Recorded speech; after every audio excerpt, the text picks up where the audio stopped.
Ok, je vous propose de démarrer maintenant. Comme moi, ce que je veux dire, c'est pas très important. Enfin, sur une partie en tout cas, ça va meubler un petit peu. Je me présente brièvement, Frédéric Mélin.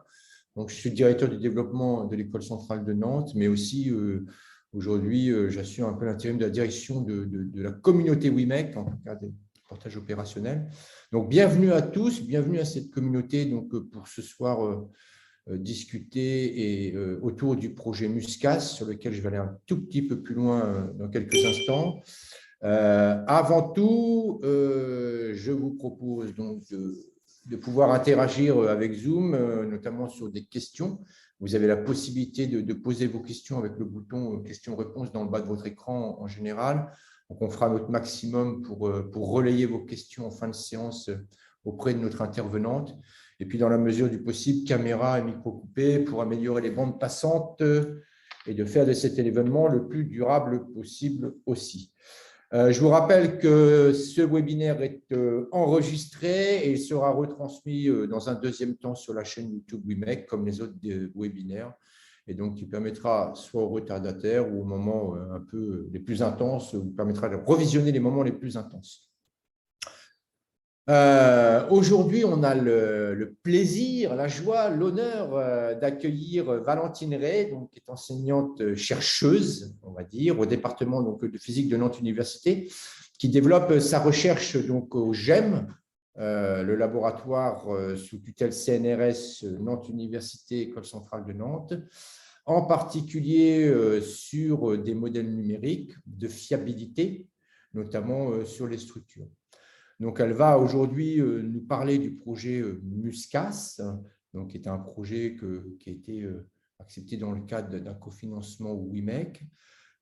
Et ce projet, typiquement, va traiter de la fiabilité à partir de modèles numériques, notamment dans le cadre des EMR et des structures plutôt à chargement complexe, comme pourrait être un mât d'éolienne ou une éolienne tout court offshore, entre sollicité par la marée et les vagues en pied d'éolienne et puis en tête par le vent ou inversement. Voilà. Merci à Valentine Ray. Je vous propose de lui faire le meilleur accueil et de mettre vos questions dans le question-réponse, le bouton, et on va lui retransmettre en fin d'exposé. Bienvenue Valentine et je te laisse le partage. Merci beaucoup pour cette présentation. Et je partage à présent mon écran. Vous devez voir. Parfait pour moi. Voilà. Je vais commencer. Donc, ce projet Muscas, il se termine là en ce moment. Il a démarré en 2018 et je n'ai pas été la seule à travailler et à produire les résultats que je vais vous présenter. Donc, j'ai travaillé en collaboration avec Franck Scouff, donc professeur des universités à l'Université de Nantes, qui travaille aussi au laboratoire GEM. J'ai travaillé également, j'ai encadré pendant ce projet un doctorant du nom de Ludovic Mel, qui a soutenu sa thèse en 2021. Et puis, je dois aussi citer un étudiant en Master 2 qui a fait son stage avec moi, Saïd Bakar, et un post-doctorant, Mestafa Oumdi. C'est parti. Donc, je vais rappeler brièvement le contexte. J'ai mis un schéma très simplifié d'une éolienne, mais les questions qui nous intéressent sont celles-ci, sont la fiabilité de la structure et notamment la question de sa durée de vie. Donc, les éoliennes en mer, que ce soit posées ou flottant, ou même les structures en mer généralement, puisqu'en fin de présentation, j'aurai une application sur une sous-station électrique offshore, sont des structures qui sont soumises à des chargements aléatoires. Donc, j'ai symbolisé ici donc le vent sur les pales des éoliennes ou la houle au niveau du pieu, voire des fondations. L'aléa sur ces chargements, il ne peut pas être réduit et il faut pouvoir le prendre en compte pour s'assurer que dès la phase de design, la structure puisse exercer sa fonction durant toute sa vie, donc pour les éoliennes en mer, 15 à 20 années. On sait que notamment ces structures en mer vont subir des chargements cycliques qui, pour les matériaux métalliques qui les constituent en majorité, vont avoir des conséquences, notamment sur la ruine des structures en termes de fatigue. C'est ce que j'ai modélisé ici, dessiné en rouge sur le schéma. Il s'agit de de l'endommagement, potentiellement dû à des défauts initialement en place sur la structure, qui peuvent être ou pas méconnus et qui vont être la cause de la ruine de la structure. Plus précisément, au niveau du cadre de travail scientifique, je vais m'intéresser à une restriction de problèmes qui sont des problèmes en petite déformation. Donc, pour les non-spécialistes, parce que je sais que la communauté WIMEC est très grande, vous ne faites pas tous de la mécanique du solide, encore moins de la mécanique des structures. Petite déformation, ça veut dire que je vais considérer des chargements qui sont assez ordinaires. Il n'y aura pas de tempête ou de chargement extrême dans ce travail. L'élasticité linéaire avec une application sur la fatigue et puis des chargements quasi statiques, ce qui veut dire que je vais surtout m'intéresser en partie basse de la structure, celle qui est sensible surtout au chargement hydro plutôt que aéro, où je peux me permettre de faire des calculs quasi statiques. Alors, c'est parti, je vais poursuivre ma présentation que j'ai essayé de vulgariser, ne sachant pas forcément quelles étaient vos compétences scientifiques, mais donc si besoin, comme il a été dit, il y aura des séances de questions-réponses à la fin et je pourrai préciser tout ça. Alors, de nos jours, dans l'industrie, la simulation numérique est extrêmement utilisée pour prédire la durée de vie des structures. C'est bien plus puissant, et beaucoup moins cher et plus rapide qu'un construire une structure ou un prototype, l'instrumenter, le mesurer, le monitorer, le surveiller. Donc, la principale méthode qui est utilisée dans les codes de calcul pour résoudre les équations de la mécanique, c'est ce qu'on appelle la méthode des éléments finis. Et j'ai simplement ici illustré une pièce qui est un cylindre avec un maillage. Donc, comment est-ce qu'on fait un modèle mécanique? On fait des hypothèses sur la géométrie de la structure qui nous intéresse, les propriétés du matériau, des chargements qui vont avoir lieu sur cette structure. On obtient des équations. Donc, c'est les équations d'un modèle ici. Modèle qu'on espère le plus représentatif possible du réel. Et généralement, la solution de ces équations, on n'a pas une solution exacte. Donc, on utilise une méthode d'approximation, qui est la méthode des éléments finis. On introduit une discrétisation, un maillage. Et puis, c'est résoudre ce problème élément fini qui nous permet d'ensuite obtenir des informations telles que la contrainte, la déformation, le déplacement en haut d'un pieu d'une éolienne, par exemple. Il faut garder en tête que, comme toute méthode d'approximation, la méthode des éléments finis entraîne une erreur qu'on appelle erreur de discrétisation. Alors, on sait que plus le maillage est fin, plus cette erreur est faible, mais il n'est pas toujours possible d'avoir un maillage aussi fin qu'on le veut, puisque généralement, plus le maillage est fin, plus la simulation numérique est coûteuse en termes de temps de calcul. Alors, à présent, je vais vous parler du second thème de ce projet de recherche qui est la fiabilité des structures et les probabilités de défaillance. Alors, si je reviens un petit peu plus haut dans la première slide, on dessine, on dimensionne des structures pour qu'elles puissent tenir le coup et assurer leur fonction sur toute leur durée de vie. Et lorsqu'on a des chargements aléatoires, la réponse à la question « la structure va-t-elle pouvoir assurer ses fonctions étant donné le design que j'ai choisi ?» ne peut pas être oui ou non. C'est une réponse probabiliste, c'est-à-dire il y a tant de pourcents de chances que la structure soit en défaillance ou tant de pourcents de chances qu'elle soit en survie et qu'elle résiste sur les 20 ans. Donc, les questions de la fiabilité, elles se posent parce que j'ai de l'aléa, soit dans le chargement, soit éventuellement parce que j'ai une méconnaissance de ma structure. Alors, mathématiquement, comment est-ce qu'on formalise ça? Avec une fonction de performance qu'on note généralement grand G et qu'on définit comme étant une résistance moins une sollicitation. Et puis, je vais regrouper l'ensemble de mes aléas dans un vecteur de variables aléatoires que je vais appeler grand X. Donc, imaginez dans ce vecteur que vous pouvez mettre, je ne sais pas, la norme ou la direction du vent ou de la houle, éventuellement une propriété élastique ou de résistance du matériau. Et puis, je vais définir deux domaines. Un domaine de défaillance qui correspond à l'endroit où G est négatif ou nul. Donc, G négatif ou nul, ça veut dire que la sollicitation est plus grande que la résistance, donc que ça se passe mal pour la structure.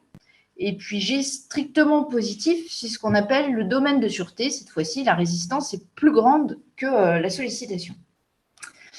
Et puis, la probabilité de défaillance, qui est la quantité qui va m'intéresser tout au long de ce projet, eh bien, c'est la mesure probabiliste de la taille du domaine de défaillance. La probabilité de défaillance, c'est défini comme l'intégrale sur G inférieur ou égal à 0 de P de x dx, où P, c'est la distribution jointe des variables aléatoires. Bon, alors, je vais essayer d'éviter d'avoir trop de formules dans cette présentation, mais il m'en faut quand même pour poser le contexte et le cadre du projet. Je vais tout de suite expliquer ça sur un exemple que j'espère pourra parler à tout le monde, qui est un exemple académique simple, mais qui nous permet en tout cas de tester nos premiers développements. Donc, voici une plaque qu'on sollicite en traction. Donc, on va tirer dessus à gauche et à droite avec une force F qui n'est pas tout à fait horizontale, qui fait un angle avec l'horizontale. Cet angle, c'est θ. Cette plaque, au niveau de ses géométries, est parfaitement connue, donc longueur grand L, largeur petit w. En revanche, la taille de la fissure, petite a, est une inconnue. Donc, dans ce problème, je vais avoir deux variables aléatoires, petit a, la taille de la fissure, et puis θ, l'angle avec lequel j'applique ma force. Alors, petit a, c'est une variable aléatoire. En revanche, je sais que comme c'est une taille de la fissure, au minimum, elle vaut 0. Au pire, elle vaut, c'est pas très intéressant comme cas, la largeur de la plaque. Mais en tout cas, j'ai choisi une distribution voilà, pour A triangulaire entre 0 et W. Et puis, θ, j'ai dit que je ne connaissais pas très bien l'angle d'application de la force, mais θ variait entre moins 1,5 et 1,5 radian. Et ce que vous voyez ici, c'est la densité de probabilité jointe de ces deux variables aléatoires qui sont ici indépendantes. Donc, plus la couleur est bleu foncé, plus il est probable que plus la réalisation de cette variable aléatoire est probable. Typiquement, sur ce graphe, il est très probable d'avoir une fissure qui fasse approximativement 3,5 de long et puis un angle θ de 0,5. En revanche, il est très peu probable d'avoir une très grande fissure et un très grand angle θ. Donc ça, c'est pour définir la densité de probabilité jointe. Et puis, en fait, définir la fonction de performance, c'est définir un scénario de défaillance, c'est-à-dire être capable de dire ça va casser si, ou moi je considère qu'il n'y a plus respect des fonctions de service de la structure pour tel et tel cas. Et pour moi, je vais traduire ça dans ce problème de la plaque en disant il y a défaillance si la fissure avance. Et si la fissure avance, ça veut dire que le facteur d'intensité de contrainte, qui est donc quelque chose qu'on peut calculer à partir du déplacement de la plaque, qui est solution de ce problème, est plus grand qu'une résistance qui est ici le R, que j'ai appelé le cas limite, c'est-à-dire un facteur d'intensité de contrainte critique. Donc, dans ce problème-là, j'ai deux variables aléatoires qui ont une influence uniquement sur la sollicitation. Donc, mon facteur d'intensité de contrainte, en fait, je peux le calculer avec des intégrales en pointe de fissure. Lui, il va dépendre de la taille de la fissure et de l'angle d'application de la force. Et la résistance, en revanche, ici, je la considère comme déterministe. Donc, ça, c'était pour vous parler de fiabilité des structures et probabilité de défaillance. Voilà, dans ce travail, les probabilités de défaillance cibles qu'on envisage de calculer sont aux alentours de 10-4, 10-5, puisque les structures en mer qu'on avait envisagées pour ce projet sont des structures non habitées, donc avec des exigences sur les probabilités de défaillance qui sont moins grandes que des plateformes offshore pétrolières, par exemple. Alors, comment est-ce qu'on peut calculer cette probabilité de défaillance ? Alors, je vous ai expliqué que généralement, on n'avait pas la solution exacte du problème mécanique. Du coup, vous ne pouvez pas faire à la main ce calcul, quand même vous connaissez parfaitement P et G, parce qu'en fait, vous n'avez pas d'expression explicite de ça. Je sais que S dépend de A et de θ, mais je ne sais pas comment. En revanche, ce que je peux faire, c'est évaluer mon code élément fini pour certaines réalisations de ma variable aléatoire. C'est-à-dire que si à l'intérieur de mon code ici, pour la géométrie, je fais un tirage, je tire par exemple que A c'est 3,5, allez, au hasard. Θ, ça vaut 0,01 radian au hasard. Je peux mettre ces informations dans mon code qui va me donner la contrainte et la déformation qui vont me permettre de calculer G. Donc, ce qu'on peut faire facilement, c'est estimer cette intégrale-là en utilisant un estimateur de Monte-Carlo.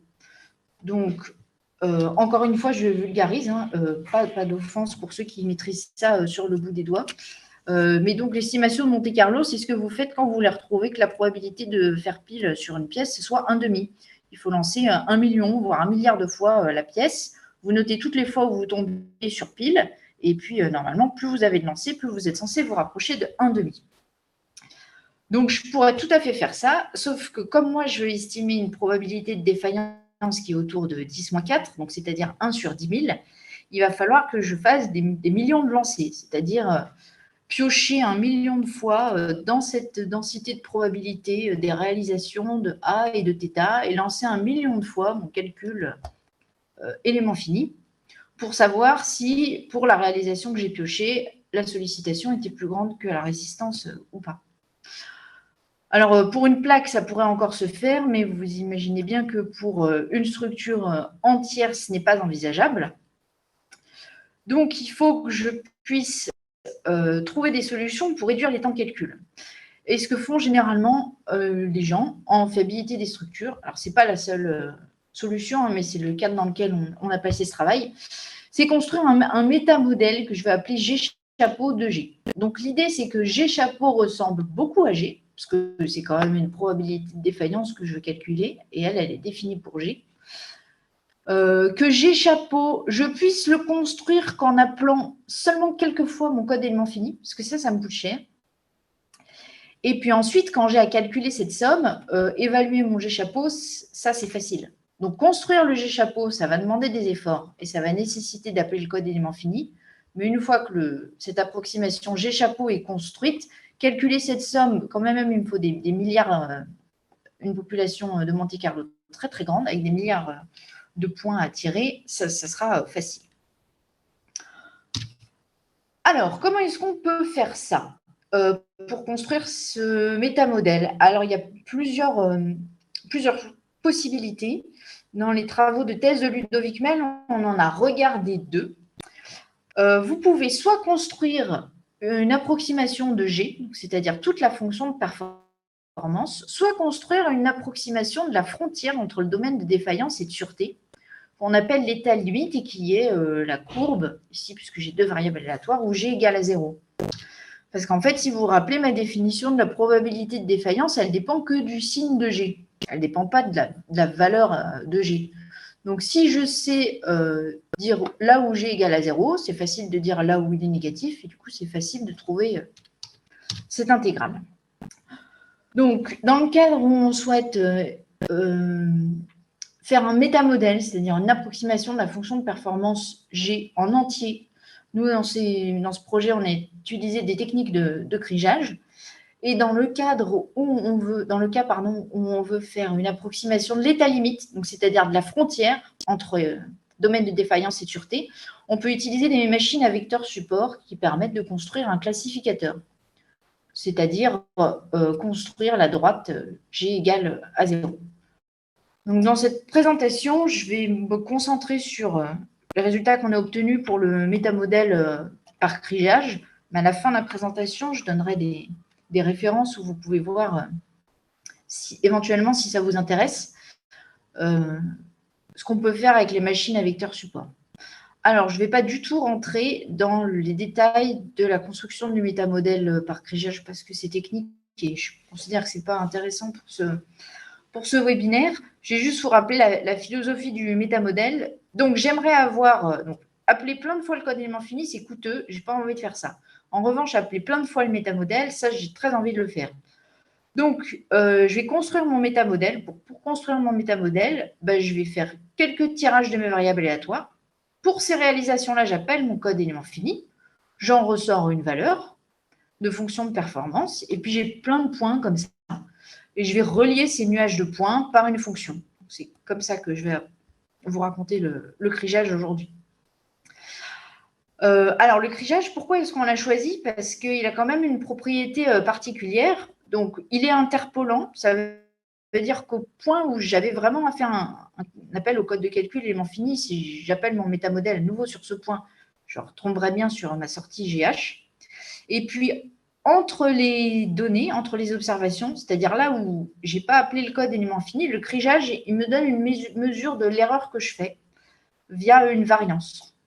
Et ça, c'est un indicateur très important parce que s'il me dit qu'entre ces deux points, ici, par exemple, au milieu, j'ai une variance très grande, il est en train de me dire que là, il est passé par là, mais j'aurais pu faire un fit de surface ailleurs.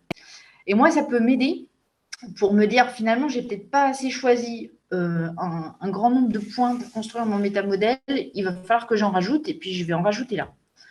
Donc, ce que je suis en train de vous expliquer, c'est que je peux contrôler l'approximation que je fais de mon modèle G, que je ne vais pas me donner la peine de calculer, par mon métamodèle G chapeau.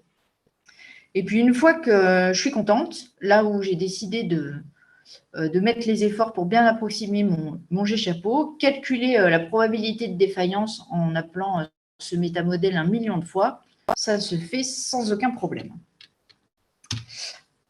Alors, donc, j'ai fait ça j'ai fait ça. Docteur et moi, on a fait ça. Pour le problème de la plaque que je vous ai présenté, mais on l'a simplifié un peu. On a pris que l'angle de la force avec l'horizontale, c'était 0. Donc, la force est forcément horizontale. Pour ceux qui font de la mécanique de la rupture, ça veut dire ouverture de fissure en mode 1 pur. Et pourquoi est-ce que j'ai simplifié le problème? Parce que, en fait, pour ce problème académique simple, on a la solution exacte. Ça veut dire qu'on connaît G sans avoir à faire un appel au code élément fini. Et puis, j'ai fait un métamodèle par crigeage. Donc, je vous donne ici la référence. Je l'ai fait pour différentes tailles de mailles, c'est-à-dire que je l'ai fait pour différents maillages éléments finis. Et puis, je l'ai fait pour 2 valeurs de résistance différentes. Donc, rappelez-vous, la résistance, c'est ce qu'il ne faut pas dépasser pour qu'on puisse être encore dans le domaine de sûreté. Donc, la résistance est déterministe, mais j'ai simplement testé 2 résistances différentes. Et puis, j'avais des critères exigeants sur la population de Monte-Carlo et l'apprentissage du métamodèle. Ça veut dire, en quelques mots, que je voulais que mon G-chapeau il ressemble beaucoup à mon G, que je n'ai pas construit. Et puis, je voulais que la taille de la population de Monte-Carlo soit suffisamment grande pour que je sois sûre que ma probabilité de défaillance soit bien estimée. Encore une fois, si je reviens sur la pièce, si vous faites que 100 tirages pour trouver un demi, vous allez peut-être trouver un tiers. Ça ne veut pas dire que votre pièce est truquée, ça veut simplement dire que vous n'avez pas fait assez de lancers de pièces. Donc, c'est les résultats que vous voyez ici dans ce tableau. Donc, pour la résistance K limite qui vaut 9 mégapascales racine de mètre, j'ai fait, donc j'ai calculé une première probabilité de défaillance pour un maillage de taille 0,5, donc un maillage assez grossier. Je trouve 1,4 10-1. Alors, ce n'est pas trop mal parce que vous voyez la solution. Enfin, ici, pour ce cas, on peut calculer la probabilité de défaillance exacte, donc sans aucune erreur, c'est 2,27 10-1. Donc, j'ai trouvé le bon ordre de grandeur et on voit que plus on raffine le maillage, plus on se rapproche de la véritable probabilité de défaillance. Donc ça rejoint ce que je vous ai dit au début. Plus le maillage est fin, plus l'approximation élément fini est bonne, donc plus on se rapproche de la solution exacte. Donc, pour cette valeur de résistance, on pourrait se dire, super, le premier maillage que j'ai choisi, il fonctionnait bien. Et puis, je change la valeur de résistance, je mets 14 mégapascales racine de mètre. Donc, si la résistance augmente et que je ne change pas mes distributions jointes, a priori, la probabilité de défaillance est plus petite puisque vous avez une structure qui est plus résistante, donc elle va être moins en défaillance. La solution exacte me donne 5,98 10-3, donc ça veut dire une chance... à peu près une chance sur 1000 de casser. Et puis là, je vois que mon maillage grossier, lui, m'a donné une probabilité de défaillance 0. Ça veut dire que ma discrétisation n'était pas adaptée. En effet, quand on ne met pas assez d'éléments dans un maillage, la structure est artificiellement trop rigide. Donc, une structure trop rigide, ça voulait dire une structure qui résistait tout le temps. Donc, vous voyez, quand on augmente la taille de maille, on finit par obtenir, avec une taille de maille de 0,1, le bon ordre de grandeur. Et il nous faut encore continuer si on veut se rapprocher de la probabilité de défaillance exacte. Donc, avec cet exemple, je souhaitais vous montrer que quand on fait des estimations de probabilité de défaillance en utilisant un code élément fini, on vient un métamodèle parce qu'on ne peut pas faire des tirages directement sur le code élément fini, l'erreur de discrétisation a une influence considérable sur la probabilité de défaillance. Et rappelez-vous, il y a des cas où la résistance n'est pas connue et pas déterministe et c'est une variable aléatoire. Donc, ça va être une variable à tirer comme la longueur de fissure. Ça veut dire que je ne suis pas capable de dire a priori quel est le bon maillage. Et ce n'est pas non plus parce que j'ai fait une étude de convergence en maillage pour une certaine valeur de résistance au niveau déterministe que le maillage obtenu peut être bon pour une étude fiabiliste. Donc, la question de ce projet, c'était de proposer une approche qui permet de choisir automatiquement le bon maillage. Alors, il y a des techniques et des méthodes qui existent déjà bien avant moi pour qualifier la qualité d'une solution élément fini. Alors, je vais noter U exact, donc c'est la solution exacte inconnue, c'est si on était capable de résoudre des équations dérivées partielles très complexes. Et puis UH, la solution élément fini approchée. On a des bornes a priori, donc qui nous disent qu'une certaine norme de cette erreur est plus petite qu'une constante fois la taille de maille puissance Q. Donc là, vous retrouvez que plus la taille de maille est petite, plus cette quantité-là est petite, donc meilleure est votre approximation. Mais souvent, cette information-là est finalement pas très informative puisque la constante, on ne sait que très rarement la calculer. Et puis, on a des estimateurs a posteriori, c'est-à-dire qu'une fois que le calcul élément fini est réalisé, je peux construire θ, qui est une borne de cette erreur. Donc, il y a plusieurs techniques. Il y a la technique de lissage des contraintes. Donc, si vous faites une approche élément fini en déplacement, ce que font la quasi-totalité des gens, vous obtenez des champs de contraintes qui sont discontinus par élément.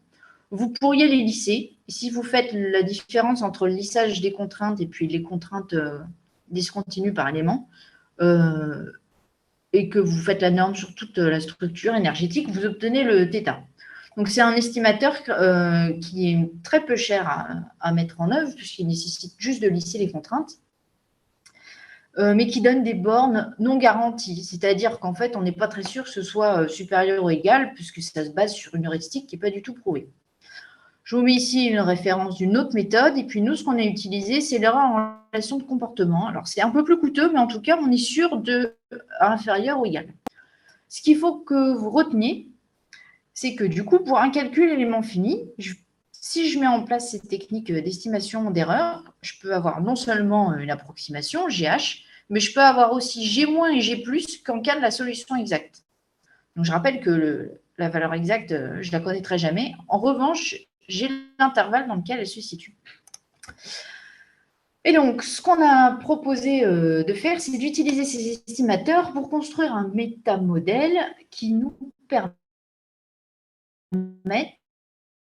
de s'assurer de la qualité de la probabilité de défaillance estimée.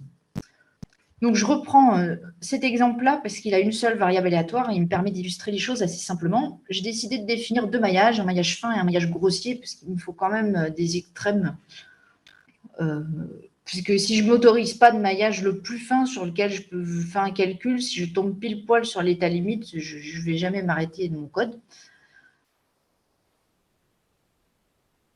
Donc, l'idée, c'est je fais un premier calcul sur mon code élément fini sur le maillage grossier, puis je produis. Si le signe du produit est positif, ça veut dire que je sais si le point est dans le domaine de défaillance et de sûreté.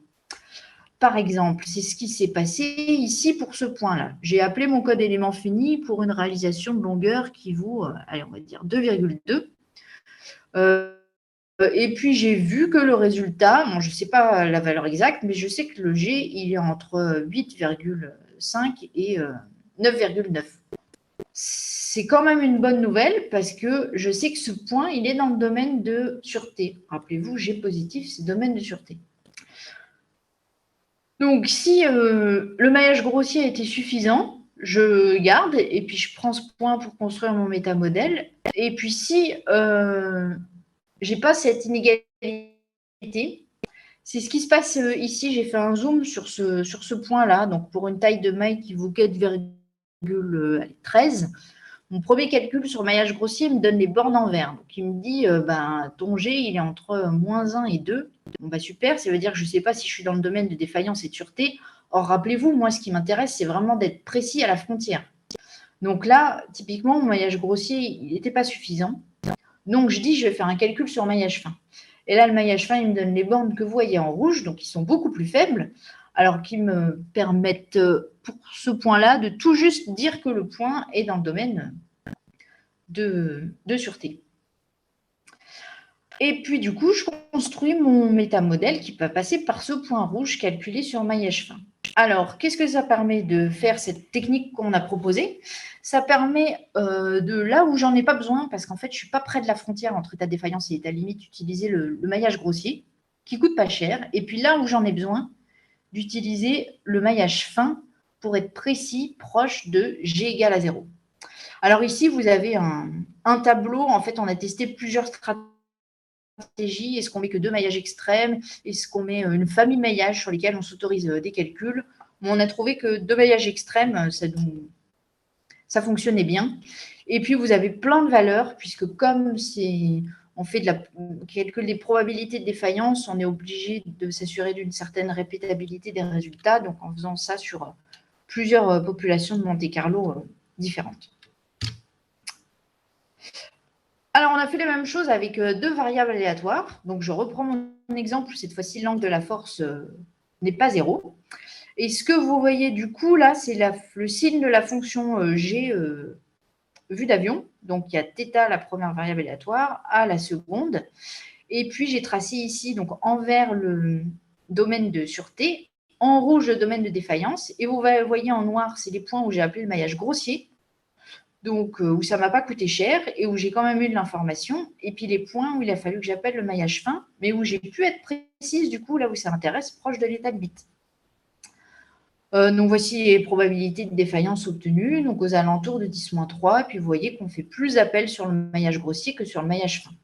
Donc là, c'est une amélioration par rapport à l'état de l'art qui, lui, proposait uniquement d'utiliser une seule taille de maille et donc aurait fait tous ses appels sur maillage fin et qui aurait augmenté les coûts de calcul.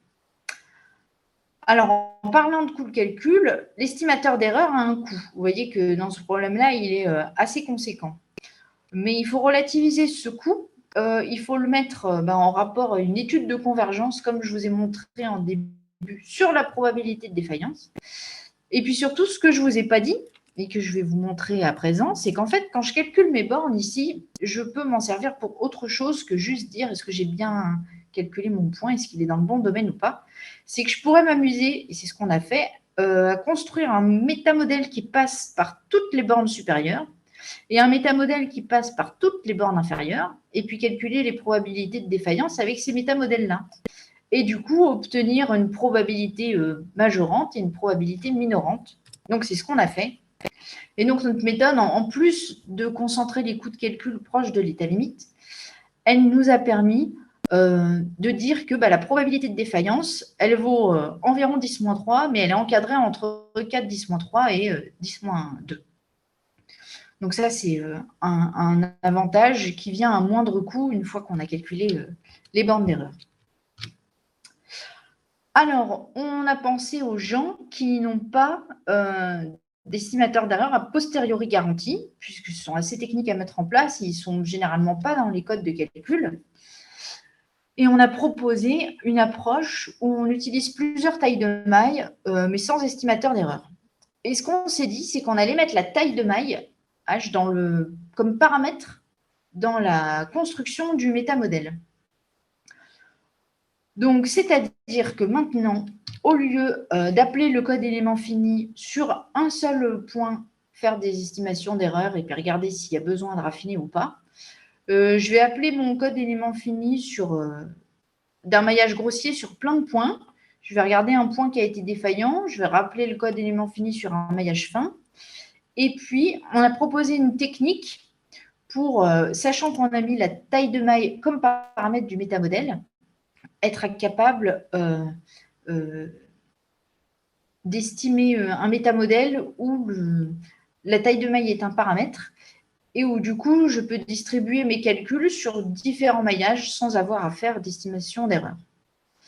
Alors, ce que je vous montre ici, je vais surtout commenter le graphe de droite.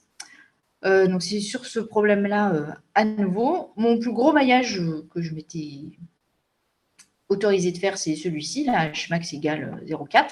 Hmin égale, vous pourrez lire, entre 0,1 et 0,1. Et puis, comme mon métamodèle, il a H comme paramètre, il n'y a rien qui m'empêche de l'évaluer pour H qui vaut Hmax, Hmin, voire même de faire tendre H vers 0. Donc, c'est ce qu'on a fait ici. Et on a montré que quand bien même les calculs éléments finis ont été faits que pour cet intervalle-là de maillage, je suis capable d'extrapoler mon métamodèle et de calculer une approximation très précise de la probabilité de défaillance exacte. Donc, il se retrouve entre 6 et 7, 10 moins 3. OK.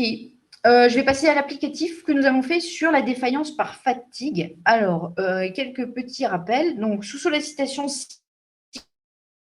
cyclique de faible amplitude, les structures en mer sont sollicitées en fatigue. C'est-à-dire quand même l'amplitude de contrainte n'est pas très élevée et qu'a priori la structure reste dans son domaine élastique, subir des millions et des millions de cycles à cette amplitude va quand même endommager la structure. Donc, dans l'industrie, comment est-ce qu'on fait pour quantifier le dommage en fatigue ? On calcule une contrainte en une zone de la structure. Donc, ce serait typiquement une zone où on sait qu'il va y avoir des soucis. Donc, le DNV définit des hotspots. Tout ça pourrait être près d'un cordon de soudure. Donc, votre code élément fini, il vous donne la contrainte en pas de temps parce que vous avez fait ça sur un état de mer de 3 heures.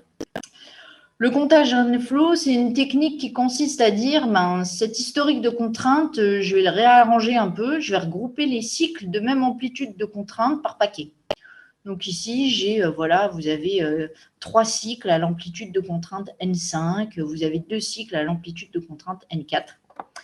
Et puis, on utilise des courbes SN, qui sont des courbes qui ont été obtenues expérimentalement, qui, en axe des abscisses, donnent le nombre de cycles à rupture, donc je vais noter NF, et en axe des ordonnées, l'amplitude des contraintes. Donc, comment est-ce qu'on a fait pour faire ces courbes? On a pris des échantillons, on les a sollicités en fatigue à amplitude constante de contrainte, puis on a noté le nombre de cycles à rupture. Bien sûr, on n'obtenait pas toujours le même résultat, donc en fait, ces courbes SN sont probabilistes. Et puis, en fait, en utilisant le comptage Rainflow et puis ces courbes SN, on fait une cumul linéaire des dommages. Donc, on dit le dommage total, c'est la somme des dommages causés par ces cycles. Et puis là, le dommage causé par le cycle 5, c'est entre 0 et 1. Et ce nombre entre 0 et 1, c'est N5, le nombre de cycles à l'amplitude 5, divisé par le nombre de cycles à rupture pour cette amplitude-là. OK. Donc, quand on fait ça avec un code élément fini, on obtient un historique de contraintes. Mais moi, je vous ai dit qu'on était capable de calculer des bornes sur les valeurs locales, donc y compris sur la contrainte locale. Donc, ce qu'on s'est dit, c'est est-ce qu'on ne pourrait pas être capable de proposer en bout de chaîne ici une borne pour le dommage des plus, une borne supérieure et une borne inférieure pour le dommage des moins. Parce que vous voyez ici, quelqu'un qui ne fait pas d'estimation d'erreur, il a juste une trajectoire de contrainte d'élément fini. Moi qui ai fait de l'estimation d'erreur, pour chaque pas de temps, je suis capable de donner un intervalle. Donc on s'est dit, et je vais commenter l'image de droite ici, on s'est dit on va essayer de construire un signal qui minimise le dommage et un signal qui maximise le dommage. Et relativement aux courbes SN, un signal qui minimise le dommage, c'est un signal où il y a peu d'oscillations. C'est ce que vous voyez ici en bleu. Donc, on a essayé de tracer le chemin de contrainte qui passe parmi les intervalles d'erreur, parce qu'on sait que notre solution exacte est quelque part là-dedans, et qui minimise les oscillations. Et puis, on en a fait un autre qui maximise les oscillations que vous voyez ici en orange. Et donc, en post-traitant ces deux signaux par comptage Rainflow et formule de Palmgren-Miner, comme je vous ai expliqué, on a été capable sur 3 heures de donner une borne inférieure du dommage et supérieure du dommage, et donc de donner une borne inférieure de probabilité de défaillance et supérieure de probabilité de défaillance si votre scénario de défaillance, c'est le dommage en fatigue. Alors, je vais commenter cet exemple applicatif. Donc, dans le projet, nous avons accompagné pendant les copies, les comités de pilotage, les chantiers de l'Atlantique qui nous ont suggéré cette structure d'application. Donc, ce n'est pas une éolienne en mer. En revanche, ça fait partie d'un parc puisque c'est une sous-station électrique qui va collecter tous les câbles de raccordement et qui est une structure qui est principalement soumise à des efforts de type houle parce qu'elle est quand même relativement lourde. Elle est posée sur un monopieux. Et ce qui intéressait les chantiers de l'Atlantique, c'était savoir si au niveau des cordons de soudure dans les semelles, ici on avait de la fatigue ou pas, est-ce que le design allait tenir. Donc on a fait du submodeling pour traiter ce cas, c'est-à-dire que au début on a dit qu'une sous-station électrique c'était une poutre avec une masse en haut, on a fait toute l'étude hydro avec une houle de Morrison, etc. On a récupéré les efforts à ce niveau-là du bras, et puis ensuite on les a appliqués sur cette structure-là pour aller s'intéresser à ce qui se passe ici au niveau du hotspot, donc à une certaine distance définie du cordon de soudure conformément au DNV. Voilà, alors je ne vous ai pas mis les résultats, en réalité les résultats ils étaient ici avant, mais je m'en suis servi pour illustrer le principe. Alors, je vois qu'il ne reste que quelques minutes, donc je vais passer rapidement à la dernière partie. Il me reste 2 slides. C'est sur le travaux de post-doctorat. On s'est demandé sur comment est-ce qu'on pouvait faire pour utiliser les résultats du monitoring pour réduire les incertitudes. Alors, c'est parti. Je vous ai tracé ici, en haut à gauche, une contrainte en fonction du temps et j'ai mis plusieurs réalisations. Pourquoi? Parce que le chargement est aléatoire. Et puis, je vous ai tracé aussi l'évolution du dommage. Donc, par exemple, pour la réalisation bleu clair, l'évolution du dommage, ici, c'est le faisceau de courbe bleu clair. Alors, pourquoi est-ce qu'on a encore un faisceau alors qu'on a un chargement qui est défini, c'est le bleu clair? C'est parce qu'on connaît mal les propriétés matériaux. En fait, ici, ce que vous voyez, c'est la variabilité des courbes essais. Donc, vous avez des chargements que vous ne connaissez pas. Vous installez votre structure en mer au temps égal à 0, elle n'est pas endommagée. Et puis, au bout de, je ne sais pas, 5 ans, si vous n'avez pas mesuré votre historique de chargement, vous avez une très grande variabilité sur le dommage. Vous cumulez la variabilité du chargement que vous n'avez pas mesuré des propriétés matériaux. En revanche, si vous faites un monitoring de votre chargement, vous êtes capable d'avoir une évolution du dommage que vous pouvez simuler pendant que la structure est en mer, avec une variabilité beaucoup plus réduite.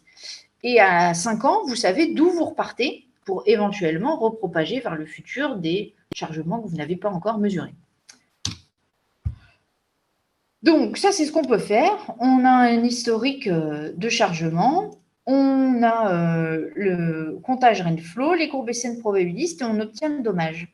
En revanche, ce qui se passe souvent quand on met des structures en mer et qu'on les mesure, c'est que les capteurs ne sont pas parfaits et qu'ils entraînent des erreurs. Donc, ce que vous mesurez, ce n'est pas exactement la contrainte locale qu'il y a sur la structure, mais une contrainte bruitée. Et si vous faites le comptage rainflow sur ce bruit, vous avez un dommage qui n'est pas le vrai dommage sur la structure. Donc, vous avez ici en rose sur ce graphe le véritable dommage. Donc, ça, c'est un exemple qu'on a fait numériquement pour pouvoir contrôler l'erreur et puis savoir où est-ce qu'on voulait réatterrir. Et puis en noir, vous avez l'évolution du dommage si jamais vous avez du bruit de mesure. Et donc, vous voyez qu'on surestime beaucoup le dommage au bout d'un certain temps. Donc, l'approche qui a été proposée par le postdoctorant qui a travaillé sur ce projet, c'est utiliser le particle filtering approach pour pouvoir, connaissant le bruit du capteur, cette information est importante, filtrer le dommage réel qui est ici, qui est caché dans le dommage bruité. Sachant que le passage d'un bruit blanc gaussien qu'on connaît ici à une erreur sur le dommage est compliqué puisqu'il passe par un comptage rainflow et des courbes SN probabilistes. Voilà. Je vais terminer simplement par vous donner ici quelques références. Donc, il y a des journaux qui ont été, donc des articles publiés dans des journaux comité de lecture, et puis également la thèse de Ludovic Mel, rédigée en français, disponible gratuitement sur thèse.fr. Et puis, je vais vous remercier. J'ai terminé. Merci Valentine pour cet exposé. Je ne sais pas si le challenge a été réussi de le vulgariser au maximum et de ne pas mettre trop de formules. Il fallait l'absorber quand même. Néanmoins, en tout cas, merci pour cette présentation. C'est extrêmement intéressant, effectivement, sur comment qualifier des structures et en tout cas la fiabilité des structures à partir des éléments finis sur lesquels les tailles de main ils peuvent interagir. Donc, ça complexifie énormément les choses et donc des apports qui ont été apportés dans le cadre de ces travaux. Moi, avant de passer, puisqu'on a une question donc, sur le chat, là, moi, j'avais une question. En fait, donc, tu nous as présenté des choses essentiellement sur du 1D. Non, c'était du La 2D. plaque, donc, toute la Oui. méthodologie était sur la plaque, un de 2D, un D 2D, 2D, on va dire, pardon. Et du coup, le passage au 3D, pour moi, finalement, est-ce qu'il implique quelque chose de spécifique ou non? Et je pense que ça rejoint directement la question aussi qui a été posée, que je relirai par la suite. Alors, je distingue deux choses. Il y a le 3D de la modélisation 3D mécanique, Ouais, où là, il n'y a aucun challenge. non, on est Et il y d'accord. a la dimension stochastique. Donc, c'est le nombre de variables aléatoires. Donc là, en effet, on pourrait augmenter le nombre de variables aléatoires. Il faut savoir que le crigeage a tendance à mal se comporter quand on dépasse une douzaine de variables aléatoires. Donc dans ce cas-là, peut-être que les métamodèles qu'on a choisis sont pas déjà les plus puissants pour régler les problèmes avec de multiples variables aléatoires. D'accord. L'autre chose que j'ai en tête, et donc c'est extrêmement intéressant parce qu'effectivement, on a des chargements qui sont aléatoires au niveau notamment de l'éolien offshore, hein, entre le mât qui a subi les vagues et comme tu l'as expliqué, les pales qui va subir le vent. Du coup, si on veut appliquer cette méthode d'une façon un peu plus générale, donc avec un couplage vent, enfin hydrodynamique complet, on va dire entre l'eau et l'air, quelles difficultés il faudrait surmonter ou pas? Alors, si on a un couplage hydro, on ne pourra plus faire de quasi-statique, donc il y aura de la dynamique. Exactement. Et donc là, les estimateurs d'erreur, alors sur les quantités d'intérêt, c'est un passage que je n'ai pas fait, mais en fait, quand je vous ai montré mes résultats tout à l'heure, la biblio sur les estimateurs d'erreur, je vous ai un peu caché ce que je mettais derrière la norme M. Donc là, on a des outils pour des grandeurs énergétiques moyennées sur toute la structure, mais moi, ce qui m'intéressait, c'est souvent une contrainte locale. Et quand on a des problèmes qui dépendent du temps, ces estimateurs-là vont nécessiter de résoudre des problèmes qui sont rétrogrades en temps, donc un peu bizarroïdes, mais c'est quand même faisable, ce qu'on appelle les problèmes adjoints. Donc, je dirais qu'au niveau méthodologie, il n'y a pas de difficulté, les techniques existent. Après, en termes de coût de calcul, c'est forcément plus coûteux quand on a un problème en temps. Et puis, avant même de parler d'estimation d'erreur, il y a tout ce qui est probabilité de défaillance avec dépendance au temps, qui n'est pas forcément simple suivant le scénario de rupture qu'on s'est donné. Si le scénario de rupture, c'est toujours le dommage, lui, il va forcément croître en fonction du temps. Donc, la probabilité de défaillance, en fait, c'est la probabilité de défaillance cumulée qui va nous intéresser. Si en revanche, on s'intéresse à, je ne sais pas, une limite de contrainte, alors qu'il y a de la plasticité avec de l'écrouissage, et ça va finalement augmenter les propriétés de la structure, il va y avoir des domaines de défaillance, et puis finalement, non, elle va être en sûreté après. Donc là, je dirais, ce sont les challenges de la fiabilité dépendant du temps qui sont travaillés au laboratoire. Mais merci. Donc, je me lance sur les questions qui nous arrivent hein, dans le petit onglet QR. Alors, je vais les lire un peu brutalement parce qu'il y a des questions, on va dire, un peu d'experts là du domaine. Le problème, alors, une question qui est posée, c'est le problème ne se pose pas forcément pour le cas simple 1D, 2D, mais en plus haute dimension. Le nombre de points duplex utilisés pour calculer le crigeage va aussi jouer sur la prédiction. Quelle serait votre approche pour déterminer à la fois le paramètre minimisant l'impact de l'erreur modèle, maillage FM dans votre cas, sur le calcul de PF plus plex suffisant pour la précision voulue? Alors, je ne sais pas si c'est clair pour toi. Alors, je pense que Plex, c'est le plan Oui, ça, d'expérience dans qui, les la statistiques. manière dont on Oui, pioche les points au début pour au moins avoir une première approximation du métamodèle. C'est sûr que s'il y a un nombre de variables aléatoires important, il va falloir bien calculer le Plex. Alors, Si le nombre de variables aléatoires est vraiment très important, je dirais qu'il faut peut-être faire une étude pour, peut-être en PCA, en analyse de composantes principales, pour regarder celles qui jouent vraiment sur le modèle. Parce que je ne sais pas s'il y a beaucoup de problèmes où il y a vraiment des couplages avec 12 variables aléatoires. Et si on ne peut pas, avant, par une étude de propagation d'incertitude, déterminer quelles sont les variables aléatoires prépondérantes pour le problème. Donc j'évite un peu la question, mais… Tu nous proposes d'écrémer les variables aléatoires.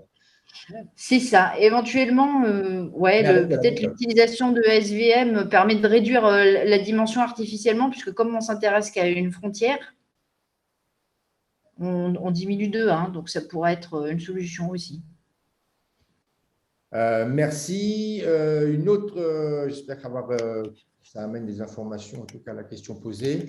Une autre petite question, peut-on imaginer ces méthodes, appliquer ces méthodes à des structures offshore flottantes? Oui, absolument. Ici, on a fait des applications sur du posé parce que c'était ce qui était disponible à l'époque au chantier quand on a discuté de tout ça. Mais du moment qu'on a une modélisation mécanique, un code élément fini, on peut faire ça tout à fait. Je pense effectivement, je ne vois pas de contrainte à ça.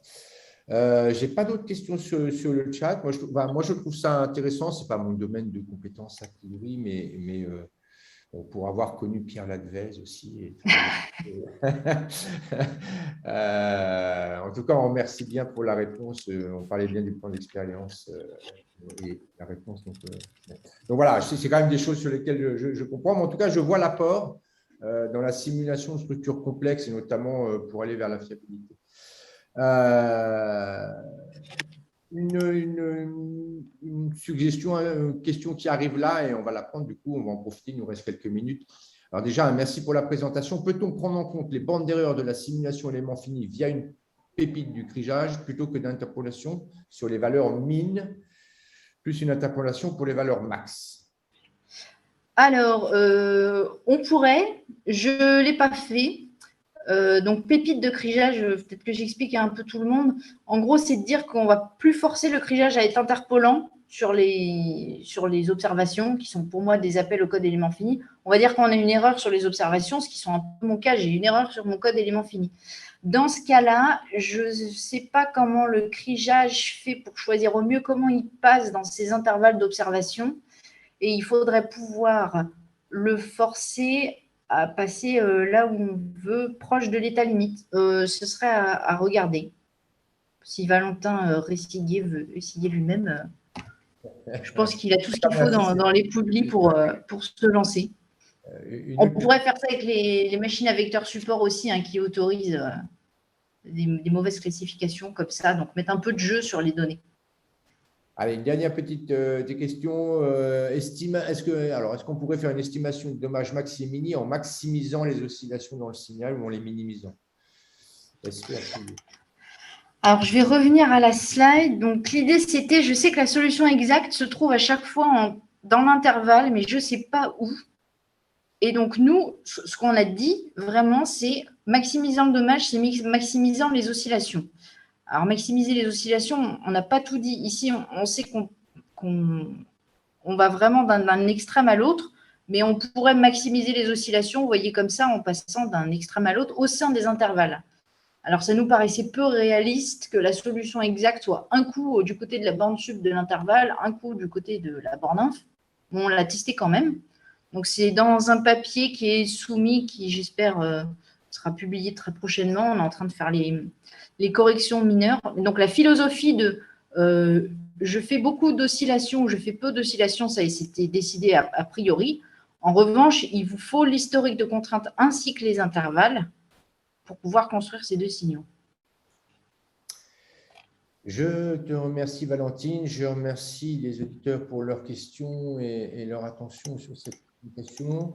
Je vous propose de clôturer ce webinaire en remerciant effectivement encore une fois Valentine et tous les participants. Ce webinaire donc, sera disponible donc, sur la chaîne YouTube WIMEC et puis vous pouvez continuer à interpeller scientifiquement, j'entends, Valentine, pour confronter vos idées de chercheurs, en tout cas, pour faire avancer cette thématique. Merci à tous. Bonne soirée à vous. Merci beaucoup. Au revoir. Au revoir.